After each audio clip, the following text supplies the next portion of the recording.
Eh bien, bonjour à tous. Je vous propose un petit exercice dont l'objectif c'est de remplir les phrases à trous en utilisant la préposition à ou la préposition on. À ou on. Je vous rappelle bien évidemment que quand on utilise la préposition à, on peut avoir également ce qu'on appelle des prépositions contractées ou d'articles contractés. C'est quand on a à plus un article. À plus le, au. À plus les, au ou pluriel. À plus la, à la, à plus L apostrophe, à L apostrophe. Donc on peut aussi avoir des situations différentes. Eh bien, notre première phrase. Je vais Paris ce week-end pour voir des amis. Je vais Paris ce week-end pour voir des amis.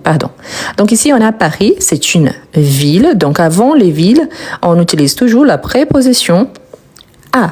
Donc je vais à Paris ce week-end pour voir des amis. Très important, n'oubliez pas l'accent grave. C'est toujours un accent grave. Pourquoi? Le A sans accent, c'est le verbe avoir conjugué à la troisième personne du singulier. Ou, dans un cas très spécifique, la lettre A. Donc, pensez à ça parce que ça change les sens du mot. Nous partons voiture pour aller vacances. Nous partons voiture pour aller vacances.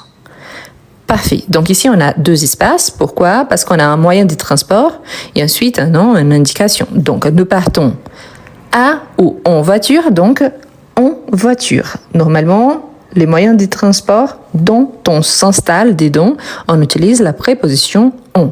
Pour aller où? Donc, pour aller en vacances. Pour déterminer où on va en vacances.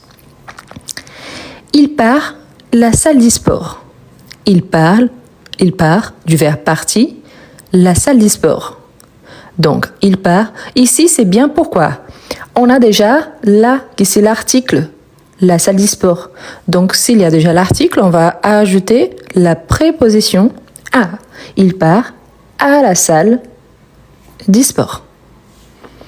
Ensuite, on a je pars Toulouse prochainement. Je pars Toulouse prochainement. Donc, Toulouse, telle que la première phrase, il s'agit d'un nom d'une ville. Je sais l'identifier car on a également une majuscule, c'est un nom propre. Donc, avant une ville, on commence par une préposition à. Un instant, s'il te plaît. S'il vous plaît. Parfois, j'oublie, je tutoie presque tout le monde. Elle met son téléphone chargé avant de dormir. Il met son téléphone chargé avant de dormir. Attention, ça c'est intéressant. Pourquoi? En fait, si on dit charge, la préposition, c'est la préposition on. Mais ici, ce n'est pas charge, c'est chargé. Il y a le R ici à la fin. Donc attention aux détails, ça change tout. Donc on dit à charger, on charge. Donc attention parce qu'ici, on a le verbe à l'infinitif, ici, conjugué. Donc attention, à cause de ces détails, on passe de la préposition à au lieu de la préposition on. Okay? Donc à charger avant de dormir, mais en charge avant de dormir. Les deux collocations, elles sont vraies et tous les deux, on les utilise beaucoup. Mais là, il faut penser aux détails. D'accord? Bien. Ensuite, on a nous allons Italie, train, cet été pour les vacances. Nous allons Italie, train, cet été pour les vacances. Donc, Italie, c'est un nom d'un pays qui commence par voyelle et en plus, c'est un pays féminin. Donc, avec toutes ces caractéristiques-là, on utilise la préposition on. Nous allons en Italie. Train, c'est un moyen de transport dont on s'installe dedans. Donc, en train, cet été pour les vacances. Ensuite, on a il est allé à la pharmacie acheter des médicaments. Il est allé à la pharmacie acheter des médicaments. Super, on a déjà l'article ici, car pharmacie, c'est un nom féminin. Donc, il est allé à la pharmacie. Mais surtout, n'oubliez pas, on ne peut pas dire à salle de sport ou à pharmacie. Il faut l'article là, ici, car c'est à plus là, car il s'agit des mots féminins. D'accord? Je suis en train de préparer le dîner. Donc, je suis en train de préparer le dîner. Donc ici, ce qu'on a en fait, c'est une structure qu'on appelle des présents progressifs ou alors des présents continus. Il répond à la question « Qu'est-ce que vous faites ?» Donc, je suis en train de préparer le dîner. C'est une structure figée. On a le verbe être, lui, il peut, oui, on peut le conjuguer au présent, parfait, l'imparfait également. En train de, toujours séparé, hein. Et préparer, donc ici après de, toujours un verbe à l'infinitif, en train de préparer le dîner. Elle est en retard pour son rendez-vous. Donc elle est en retard pour son rendez-vous. Parfait, donc ici on parle d'une marcation des temps. On peut être en retard, en avance ou à l'heure, mais là, retard, on utilise la préposition on. Elle est en retard pour son rendez-vous. Ensuite, on a je me rends du verbe rendre, se rendre. Donc, je me rends pied au travail tous les matins.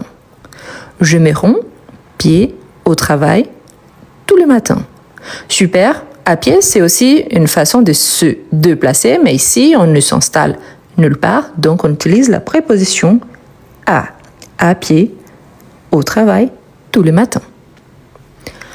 Nous regardons un film famille ce soir. Nous regardons un film famille ce soir.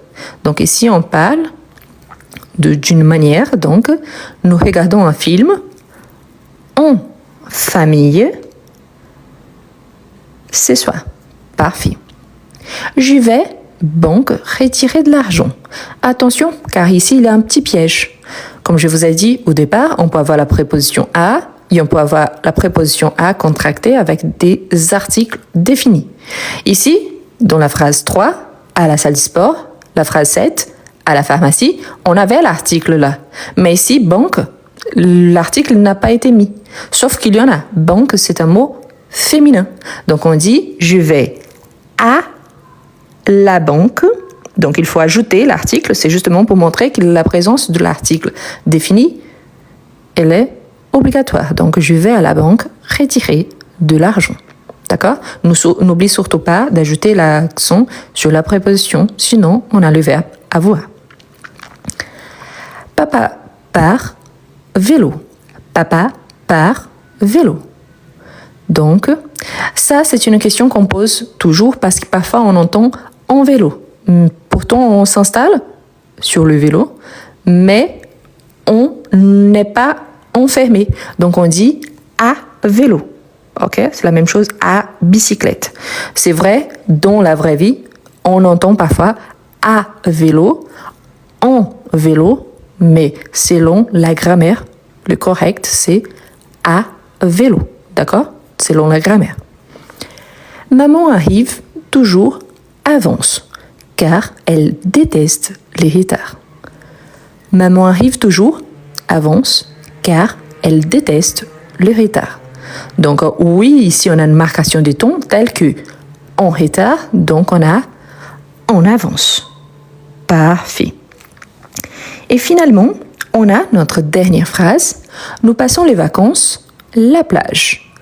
Nous passons les vacances, la plage. Ici, on a déjà l'article là. Donc, on va ajouter la préposition à la plage. Ce qui est important de remarquer par rapport à cet exercice. Tout d'abord que à et on, dans ces contextes, il s'agit de deux prépositions. Et pourquoi c'est important de remarquer cela? Parce qu'on a on en tant que pronom quand on remplace une quantité, par exemple. Ensuite, il faut remarquer que, en tant que préposition à, l'accent grave, il est obligatoire justement pour marquer la différence entre le verbe avoir conjugué à la troisième personne du singulier et la préposition. On a vu également que dans ces contextes exploités ici, on a avant une ville, on utilise à. Avant les moyens de transport, qu'on s'installe dedans, on utilise on. Mais si on ne s'installe pas dedans, donc on utilise à. On a vu également que quand il s'agit d'un endroit, un lieu, et qu'il y a un article, parfois on va les contracter, ce n'est pas le cas ici. Par exemple, il part au cinéma, au théâtre, on pourrait avoir a plus le qui devient o. Il part aux États-Unis, donc au pluriel, donc on a AUX, a plus les. Mais en tout cas, il faut utiliser une préposition. Avant les marcations des temps, et également en retard ou en avance. Et quand on parle d'une manière, ici par exemple, en famille, en vacances, donc on peut utiliser également une autre préposition. Attention aux détails, comme ici, qu'on peut avoir à charger, mais on pourrait dire également en charge. Donc le fait que le mot ici, c'est la même base. Par contre, ici, c'est chargé, ici, c'est charge. D'accord? Voilà. Est-ce que vous avez des difficultés à écrire en français? Est-ce que vous êtes capable de comprendre, mais vous n'arrivez pas à bien écrire? Vous êtes capable de lire en français, mais vous avez du mal à développer un petit texte. Je vous présente Comment mieux écrire en français? Un livre conçu pour vous, quelqu'un qui aimerait bien écrire en français. Le livre présente 11 unités, parmi lesquelles vous retrouverez toujours des astuces précieuses pour améliorer votre niveau. À chaque fois, vous aurez des explications suivies des exemples et des suggestions de lecture. Et en plus, à chaque fois, il y a un exercice au niveau débutant, en fait plusieurs exercices, suivis des exercices au niveau intermédiaire. Ce qui vous permettra, si vous êtes débutant, d'avancer, et si vous êtes intermédiaire, pas seulement d'avancer, mais aussi de réviser. Voilà les liens pour acquérir votre livre. Vous pouvez copier-coller sur votre page de recherche et vous pouvez le trouver aussi dans le premier commentaire et dans la description de cette vidéo.